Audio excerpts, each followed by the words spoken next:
নমস্কার। ঠাকুর শ্রী শ্রী রামকৃষ্ণ পরমহংসদেব এবং মা শারদার চরণে আমার সশ্রদ্ধ প্রণাম জানিয়ে ভিডিওটা শুরু করছি। ঘুম থেকে উঠে মাত্র একটি কাজ করুন, আপনি সুখবর পাবেন। এটা কি সম্ভব? হ্যাঁ, সম্ভব।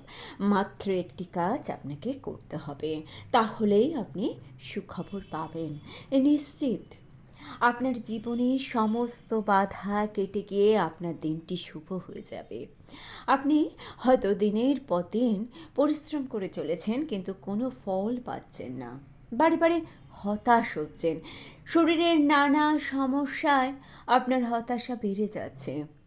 প্রত্যেক দিন হয়তো কোনো সুখবরের আশায় আপনি দিন গুনছেন, কিন্তু নিরাশ হচ্ছেন বারে বারে। দিনের শুরুটি যদি আপনি একটি কাজ দিয়ে করেন, তাহলে আপনার জীবনে সেই সুখবরটি আপনি শীঘ্রই পাবেন। আপনার দিনটিও শুভ হয়ে যাবে। কি এমন কাজ, সেটা নিয়েই আজকের ভিডিও। আশা করছি আজকের ভিডিও থেকে আপনি আপনার প্রশ্নের সমস্ত উত্তর পেয়ে যাবেন।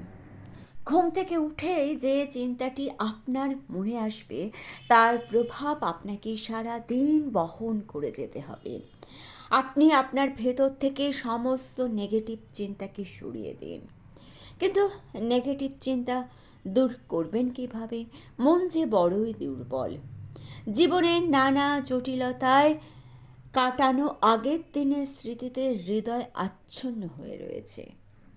সমস্যা যখন চারিদিক থেকে ঘিরে ধরেছে আর সমস্যার সমাধানের পথ থাকে রুদ্ধ, তখন ভোরের আলোতেও মনের অন্ধকার যেন কাটতে চায় না। ঠিক এই রকম অবস্থায় এক ভক্ত মাকে প্রশ্ন করলেন, মা, মনের দুর্বলতা যে কাটে না, মনের দুর্বলতা কাটাবো কিভাবে মা? মা উত্তরে তাকে বলেছিলেন, ওটা যে প্রকৃতির নিয়ম বাবা। দেখো না, প্রকৃতিতে অমাবস্যা পূর্ণিমা যেমন আছে, ঠিক তেমনভাবেই মনও কখনো বা ভালো, কখনো বা খারাপ। তোমার আকাশের চাঁদটি যে মেঘে ঢেকেছে, কিন্তু দেখবে ক্রমে ক্রমে হাওয়ায় মেঘ সরে যাবে, তবে তো চাঁদটি দেখতে পাবে গো। মার এই কথা শুনে সেই ভক্ত মাকে বললেন, কত আর মনের সাথে লড়াই করব মা? এক বাসনা জাগছে তো অন্য বাসনা উঠছে। মা উত্তরে তাকে আশ্বাস দিয়ে বললেন, যতক্ষণ আমি রয়েছে ততক্ষণ বাসনা যে থাকবেই। ওসব বাসনায় তোমাদের কিচ্ছু হবে না, কারণ তিনি তোমাদের রক্ষা করবেন। যে তার শরণাগত হয়, যে সব ছেড়ে তার আশ্রয় নেয়, যে ভালো হতে চায়, তাকে যদি তিনি রক্ষা না করেন, তবে সে তো তারই মহাপাপ। তোমরা তার উপর নির্ভর করে থাকো। তার উপর নির্ভর করে থাকলে সব হয়ে যাবে। তার উপর নির্ভর করে থাকতে জানতে হয়, আর তাকে বলতে হয়। তিনি ভালো করতে হয় করুন, আর ডোবাতে হলে ডোবান, কিন্তু ভাবা, ভালো কাজটি যে তোমাকে করে যেতে হবে। আর মনে প্রাণে তাকে বলতে হবে, তুমি যেন তোমার শক্তি দেন, তোমার কাজ করার জন্য সাহস দেন।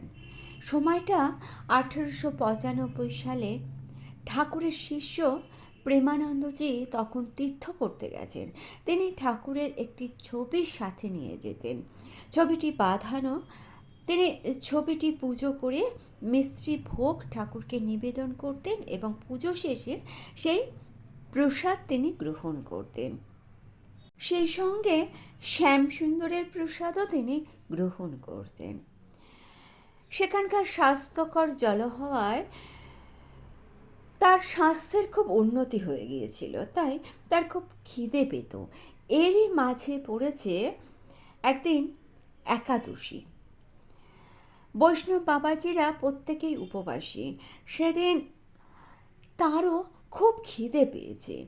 খিদে পাওয়ায় তিনি বৈরাগীদের আখড়ায় গিয়ে উপস্থিত হলেন, আর তাদের কাছে মিলল হাতে বানানো চাপাটি, সাথে বিশেষ ধরনের শাঁখের ঝোল। খিদের মুখে সেই খাদ্য যেন অমৃত সমান মনে হলো তার। তিনি ঠাকুরের ছবির কাছে আবার প্রণাম জানালেন আর বললেন, ঠাকুর তুমি আছো এ নিশ্চিত। আর একদিনের কথায় তিনি বলছেন, সেদিন তিনি ভিক্ষায় বেরিয়েছেন। ভিক্ষায় বেরিয়ে তিনি যা সংগ্রহ করবেন সেই দিয়েই সেদিনের মতো পেট ভরাবেন। ভিক্ষায় বেরিয়ে এক গৃহস্থের বাড়িতে উপস্থিত হলেন, কিন্তু গিয়ে দেখলেন কি সর্বনাশ! গৃহস্থের চালা ঘরে আগুন লেগেছে, সব লণ্ডভণ্ড হয়ে গেছে, সব কিছু পুড়ে ছাই হয়ে গেছে।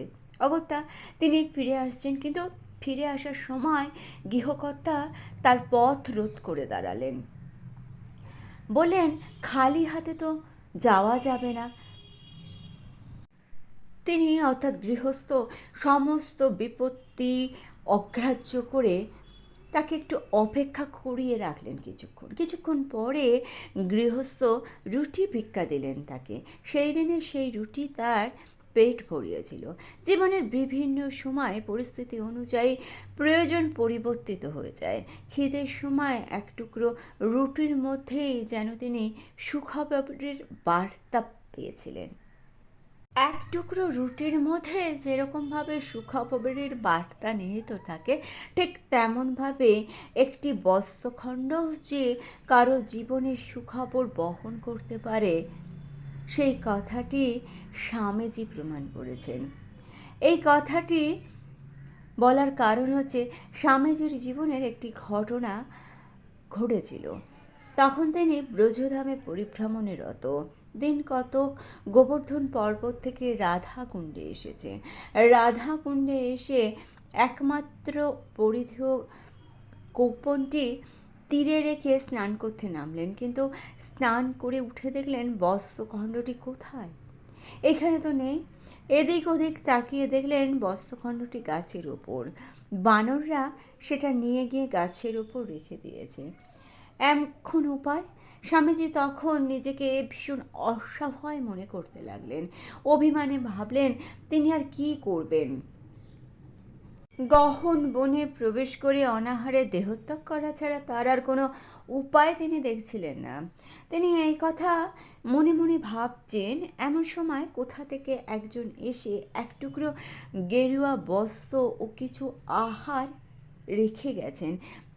তিনি সেটা আগে দেখতে পারেননি। হঠাৎ তিনি সেটা দেখলেন। স্বামীজিকে কেউ একটা গেরুয়া বস্ত্র দান করেছেন। সেই ব্যক্তিটি কিভাবে জানলেন যে এই সময় তার গেরুয়া বস্ত্রেরই প্রয়োজন? মনের কোণে জমে থাকা হাজারো প্রশ্নের উত্তর বিশ্বাসের মেলায়, তর্কে নয়।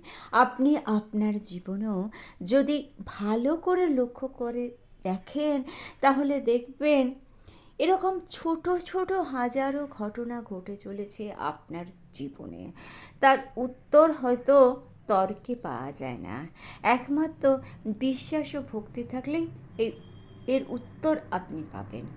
বিশ্বাস আর ভক্তি থাকলেই এই প্রশ্নের উত্তর আপনি আপনার মনের মধ্যেই পেয়ে যাবেন।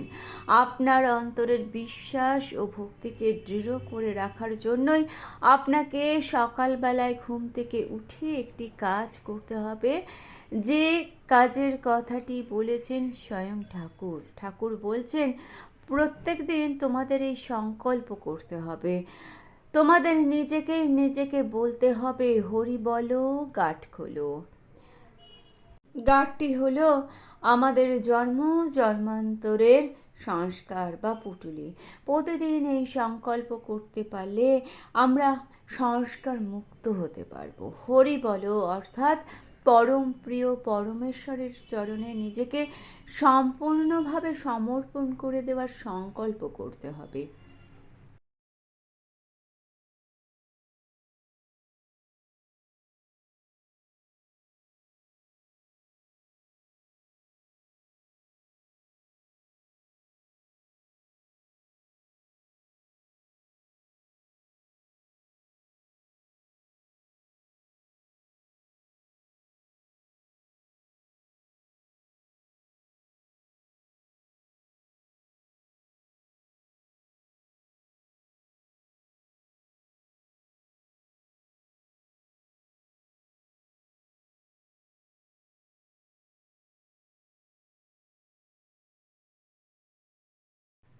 আমাদের মনের মধ্যে না অনেক অন্ধকার থাকে।